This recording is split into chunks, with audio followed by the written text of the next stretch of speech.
Welcome back, everybody. Beautiful Thursday morning.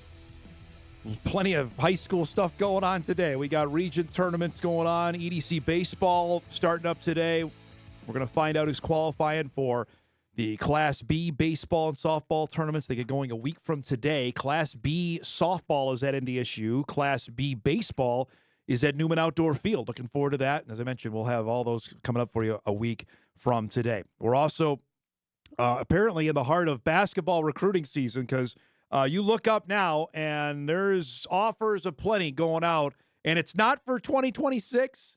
In fact, I saw a couple schools, NDSU being one of them, that offered a 2028 player, which if that doesn't make me feel old, I don't know what will. That means a player that just wrapped up their freshman year of high school, which that's the way it goes, especially in the women's game. Our next guest is a 2027 grad, just wrapped up her sophomore year, and for avid basketball fans in the state, you know her. South Prairie Royals have made the Class A state tournament each of the last couple years. They finished third this past season. They got high hopes so they can take that next step in 2026. Rylee Routledge joins us here this morning. She got offered by Jory Collins at NDSU earlier this week, and she joins us on the show this morning. It's great to see you. We were visiting off air. This recruiting process, I think for a lot of people, they may not know how early it starts. So give us the backstory of how early on when NDSU started showing interest in you. Well, I showed up at one of their camps when I was just a seventh grader, and the environment there was so exciting, just being the age that I was. And after like a few of the first drills, Coach Jory came up to me and was talking to me and was trying to get to know me, and I was just so excited just being a seventh grader talking to him.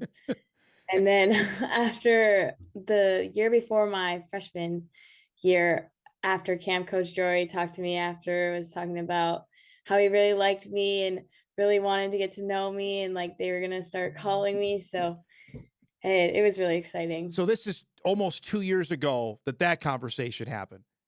Mm-hmm. So when you leave that, what do you tell your mom and dad? Okay, they think maybe I could play Division I basketball? Yeah, my dad was actually with me talking with Coach Jory after that camp day. So what was that like for you? I mean, for confidence wise, okay, I haven't even played. Had you played varsity basketball yet by that time? Yeah, I just finished my 8th grade year, okay. And I did play varsity. Yeah, it was it was a confidence booster, but it was just a motivator, honestly, and just made me want to keep working out and keep playing the game that I love so much. So I want to talk to you about your high school team. We've got a chance to see your team at state each of the last couple of years, playing in your hometown and Minot, which has got to be just outstanding. What has that experience been like the last 2 years to make it to state and make it as far as you have? It's really accomplishing and something that all the girls have wanted to do. We've watched past schools do so well, like rugby. They've had such a successful program, and we just strive to be something like that. And I feel like we're very close to being the best that we could be. This past year, Rylee, you played Valley City in the semis. Obviously, you know what they went on and did. Is that a motivating deal? Okay, we were there with them, that we're not that far away. Can you describe that? It was I don't know how to explain it. We competed with a team that was in the A division before the 3-class system. So it was also a confidence booster for us. We can do it. We just need to apply it to what we want to do in our goal. And I think it was just it kind of hit us in the stomach. We weren't ready for it. So because we were ranked 1 all year, and then we come and do that. It was crazy, but kudos to Valley City. They're a great team and they're coached very well. Lost by 1. I mean, I'm probably ripping the Band-Aid off. Have you gone back and watched that game or no? I've watched it a few times. It was okay. It was heartbreaking that it happened, but I watched some of it, just what we could do better. Is it tough to go back and watch, knowing obviously you know the outcome? If we just do this, we win. How difficult is that? Oh, well, it's just for me, I like think about it all the time. Like, oh, if I would have just uh played better defense, or if I would have gotten that one rebound, or if I would have made that one shot.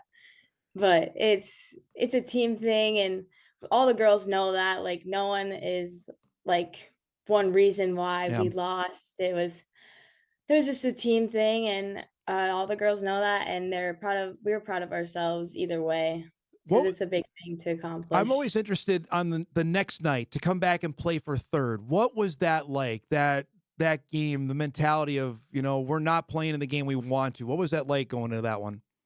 Well, of course, we had that feeling, but Devils Lake was the team we lost to last Yeah. year, or like the year before, and I barely got to play because I was injured, and so it was just like, okay, we are playing for third, but we can like uh get back or something. And we had the mentality that, oh, we're gonna win this one because they beat us in the most important game last year, so we're just gonna get this win and just be happy with ourselves I at have the end of the day. What was that like after you won? You got third. Describe the emotions of that, of accomplishing that goal. It was exciting. I feel like, again, like it's like not what we wanted, but we were happy with ourselves that we beat Devil's Lake, and we finally got what we wanted at the end of the season. We probably thought we were gonna play Devil's Lake at some point in the season, and we just wanted to win against them at least once. So, You mentioned missing the previous state tournament. You were hurt. Go through what was your injury and how difficult was that to sit out? well, when it first happened, I felt like a squish in my knee. So I was like, oh my gosh, did I just like tear my ACL? But like people were like, it's a pop. It's a pop if you tear your ACL. So I was like pretty relieved after that. But it sucked so much because it was my first state tournament, and it was our first state championship game as a team. And it would have been so fun if if I finished that game out with my girls. But it was heartbreaking to say the most. But just get back up from it, bounce back the best I could. But it was definitely a scary week after Yeah. that, because we were all these doctor's appointments and they didn't know what happened. But it was a plateau fracture, so I didn't even touch any of my ligaments. It was all bone, which was really, really relieving. They said that if I didn't have the knees that I had, I probably would have tore my ACL, Oh, but thank God I so didn't. it's amazing. You're it's kind of crazy. You're thankful you broke a bone. That's the kind of Yeah. wild just to say that. But how much did that affect last summer then? Because summer it's recruiting time that you got to be out playing AAU basketball.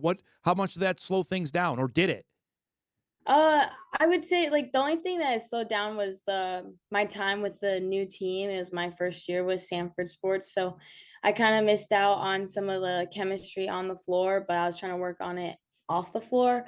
But most of all, like I missed a few tournaments, and just like my body not being 100% when I did get back was kind of um like a setback. But I just took the time and I was patient with the process, and I kept doing all the strength workouts just to get myself back. And I do feel like 110% now, so Uh, I sometimes forget about it. that's fantastic. We're seeing highlights from this year. What position you feel more comfortable at? Are you point guard, shooting guard? Where do you feel like you're most comfortable on the floor? I'm pretty comfortable with both of those spots, but basically if my coach tells me to do one thing, that I'm able to do it, and I can do it for my girls. And um my friend Macy Talbot, she's my teammate. She's a great point guard, and on my school team we got two really good shooting guards, and we have a lot of good shooting guards actually. It's crazy, but we have a good squad. And yeah, I feel comfortable at both. So at least you put the announcement out, I think Monday night. Is that when Jory called, or would it happen earlier prior to Monday? So Monday morning, I woke up and I was just going off my day. I had a workout, and then at like noon or one, I got the text from my AAU coach, Jamie. He said that I was gonna get offered by NDSU, so and then that Coach Jory wanted to set up a call to like that night at 7:30. So I was just like waiting from 1 to 7 to actually talk to him. It was so long, but it was like a waiting of like excitement. And when I did get on the phone with Coach Jory, it was like a dream come true. It was so exciting. Did you have to play dumb like you didn't know, or did he know that you knew? I actually don't know that, but I bet he did because we have to set it up with our like coaches because they Correct. can't text us or call us. So we had to like set it up. So it was really exciting. When is that for people that don't know? That's because you. How does that like? He can't directly reach out to you yet, correct? Yeah, June 1st is when they actually could text you and Right. text you back. It's such a weird deal. All right, Yeah. so the offer comes. I mean, what's Mhm. what's that emotion like when you hang up the phone? Uh, it's like a moment of relief because you're just waiting and waiting. But honestly, it was like all part of God's plan and God's timing. So just knowing that it happened is so like it's just a blessing. And I knew like my family would be so happy for me. And it was just such a emotion and so much dopamine, honestly. Okay, so you think? I mean, you've talked about NDSU forever? Is this something was a no brainer? Like, okay, if they offer, I'm going to do this, or what? What was the thought process after hanging up the phone? Well, my parents and I, we literally talked for I don't know how long, but it was it was a no-brainer, honestly. Like I told my dad that if Coach Jory did offer me, I would do it. And it's like, I mean, why waste time if it's somewhere where you want to be so bad and he just longed for it for that long. All right, so you're breaking some news for us here that you're going to commit to NDSU then? Yeah, I verbally committed to Wow, NDSU, so wow, it's congrats. really Yeah, exciting. congratulations. We got some breaking news here on the show. That's fantastic. Mhm. So did you commit then, or did you call him back? I called him back the next day. I thought I was gonna call him back that night, but You wanted to sleep on it? yeah. Yeah. But yeah, it's really exciting. The phone call with him was exciting. I just told him that I really wanted to be a part of the Bison culture, and I've always wanted to be a Bison since the day I walked out at camp when I was a seventh grader. So Wow. it was really exciting. To see what they've done, Riley, over the last couple of years with a couple of North Dakotans on the team as well. How big a deal is that to you? It's a really big deal, and just being from North Dakota and just going to a North Dakota school is just so like like homey and like heartwarming. Like I don't see myself getting homesick there at all. So we were visiting off air. How does this change your whole summer? Because I'm imagining you had a whole summer plan of getting out on the road and playing AAU ball. Does that blow everything up now?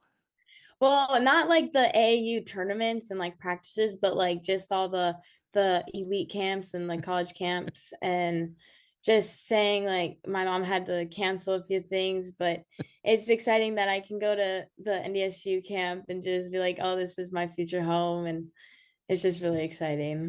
Does it feel like not necessarily a weight off your shoulder because it just happened, but to have it done this early, is this even exceeded your own timeline? Did you have a calendar set of what you wanted to do? Uh, I just going with the flow Uh, and just doing what feels right at the moment. But yeah, it's just like a weight off your shoulders. Like, oh, I don't have to worry about anything now. It's just play basketball and just enjoy it, soak it all in. it seems like you had a permanent smile on your. Is that been the case the last couple days after this being done? Oh yeah, Yeah. it definitely was just also like going to my trainer and he's really excited. It's just like all of my friends and family around me are just so excited. And it just puts a smile on my face for that.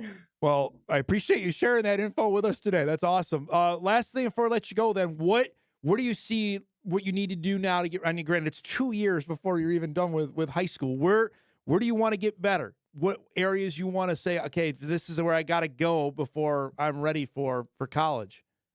Definitely the weight room, just getting in there all the time, just getting bigger and just keeping my abilities sharp and just enjoying it and getting lost in the process and just keep doing the things I have been doing and like just have a good season with my girls with South Prairie and just exciting times. Is there people out there that don't know this happened? Are they, if they're watching, is this breaking news to them?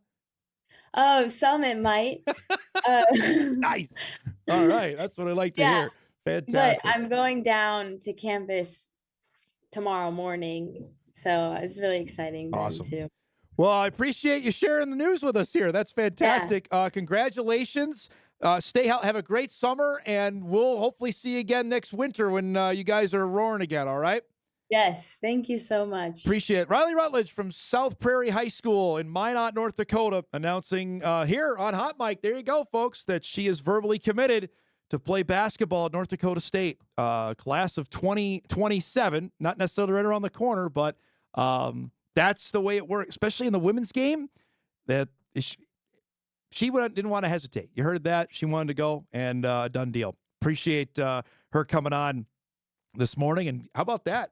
I've been waiting to have at least one time we can get a breaking news announcement. So there we have it from Rylee announcing she's committing to NDSU there on the show. We're overdue for a break. We'll get caught up here. Big second hour planned. We mentioned official countdown to the Bison football season begins today. Back on Hot Mic here in just a couple minutes.